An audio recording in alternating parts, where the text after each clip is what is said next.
Yesterday's news. Hello and welcome to Old News, the programme and podcast which looks at news of the day through the papers of yesterday. Well, you know what, it's that time of year, isn't it? What else could we look at but Christmas for the next one or two shows? Why not? It is that time of the year, isn't it? What was Christmas like? How did it feature in the papers of the past? Well, I'll give you just the briefest of tastes today, perhaps, of how things perhaps have changed, perhaps stayed much the same. Just fashions change, tastes change, but otherwise, does the basic principle stay the same? Well, I'll leave you to decide. Let's go back. On the commercial side of things, we'll go back to the Mona's Herald, Wednesday, December the 27th, 1871. An advert for Mr. Milcreast. Christmas tea, it says, Christmas fruit, Christmas cakes, Christmas biscuits, Christmas cheese, Christmas bacon, all with exclamation marks. Thomas Milcreast, Iron Pier Tea Mart, begs respectfully to inform his customers and the public generally he has just received his Christmas supply of first-class groceries and provisions, and has pleasure in calling special attention to his splendid Christmas mixture of tea at 2 shillings and 6pence per pound. When did you buy tea by the pound the last time? A choice selection of fruits, a large assortment of cakes and biscuits, brackets, Huntley and Palmer's gold medal. Huntley and Palmer still going, I think. Cumberland, Wiltshire and other hams and bacon, Cheshire, cheddar and American cheese. What was the American cheese, we wonder? Thomas Milcreast, Iron Pier Tea Mart, Castle Lawn in Douglas. Christmas 1871. It is signed off. He sounds like a supplier of good stuff for the Christmas market, doesn't he? We'll skip to the Isle of Man Times of Saturday, December the 20th, 1884. Christmas, Christmas, Christmas, reads the advert. They don't look very sparkly, these adverts, it has to be said. It's just all in black print. Rare, free Christmas gifts, the most magnificent ever offered, entirely unapproached. The Anglo-French Jewellery Company, in order to introduce their business before the public, have, at enormous expense, resolved to present to every person applying for the same a French pocket time indicator, brackets, patented, close brackets. This admirable little article is the size and shape of an ordinary watch.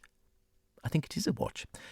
Has strong metal cases, brackets, gold colour, steel works, balanced action, enamel dial, crystal glass dome, patent adjusting swivel ring for attaching to watch guard on your waistcoat, I think that is.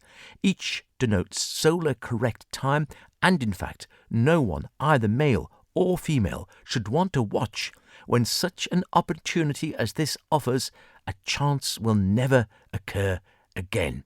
The time indicator is warranted for 5 years.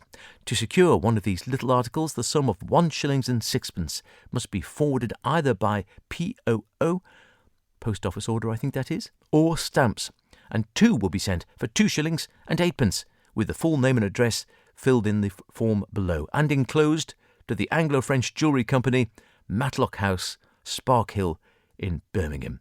And it goes on to say, grand free Christmas gift to every purchaser for this week only, to every gentleman purchaser. Not sexist there. We will present a handsome Cyprus gold Albert chain. These are very massive and heavy, and in wear, appearance and pattern are equal to 18-carat gold chains costing £20. Good value. The difference being they're just made out of gold metal, I think. To every lady, we will present a superb suite of rich Cyprus gold brooch and earrings of the newest design, each article suitable for personal use or would form a handsome present for those who wish to have something to give away at Christmas or the New Year. The objects and presents might have changed, so has the value, but otherwise, maybe much the way it is now. On the Christmas announcements of the Isle of Man Times, Saturday, December the 29th, 1888, we hear Christmas cheer, Christmas cheer. All who wish to spend a happy Christmas should purchase their Christmas hampers at Thomas Curley's old established grocery warehouse, King Street, Douglas. A special new selected dessert and cooking fruit, Muscatels, they're grapes, I believe. Valencias, are they oranges? Sultanas, figs, dates, prunes, nuts, candied fruits, etc., etc. Grand old matured port and sherry wines, whiskies, brandies, clarets, champagnes, cordials, etc. Christmas iced and almond cakes, fancy biscuits, jellies, jams, and table delicacies. And the best 2-shilling tea on the island. Unless you go to the Iron Pier and get £1 for however much it was. Thomas Coolidge sounds a good bet, though, doesn't it? Now, if you've got very good eyes, how people read the papers back in the day, the print was so small. It's no wonder they all had pince-nez and reading glasses and such like. The Alaman Times, Sunday, December the 25th, Christmas Day, 1897.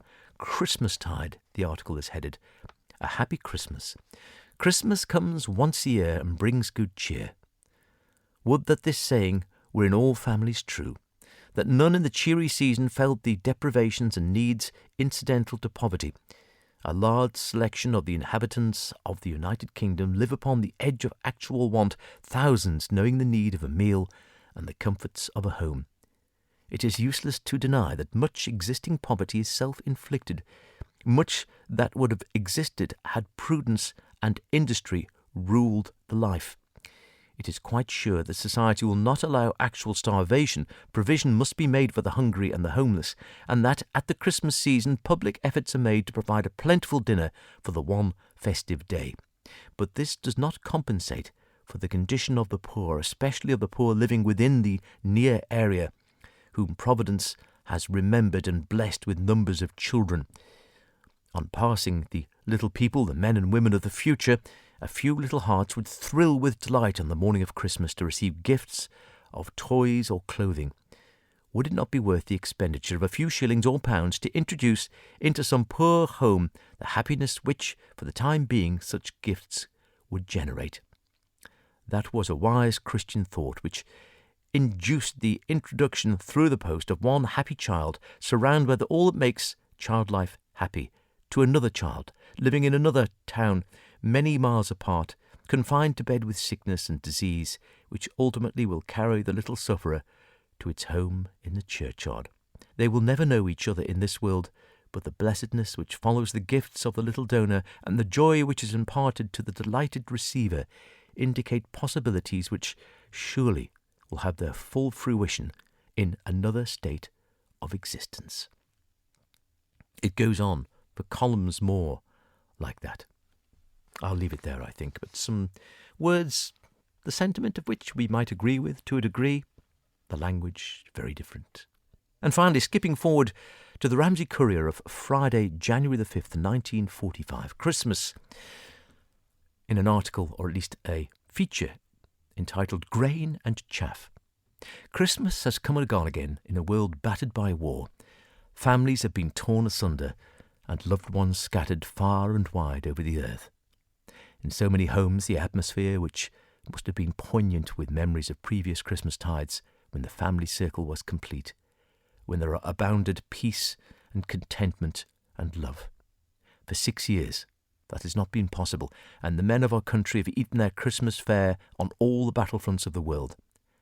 Yet through the medium of the radio, there was forged on Christmas Day this time a link between our fighting forces and their families here in the British Isles.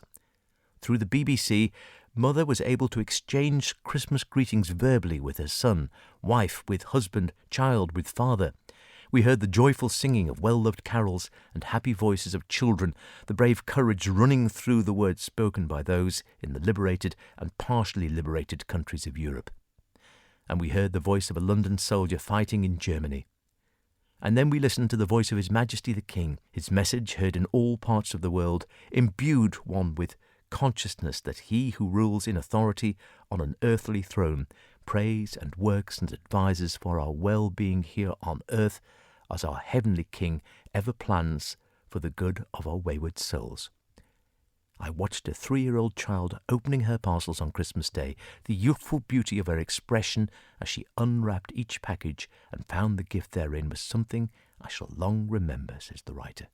For Christmas is the children's time, when the lovely myth of Santa Claus comes true to the young people, and their faith in a benign old gentleman with a long white beard is, I think, something to be cherished, and for which to thank God. That's a nice article on which to end. More Christmassy thoughts next time, perhaps. A lovely Christmas to one and all, as they say. Until next time, cheerio. You're gonna be yesterday's news.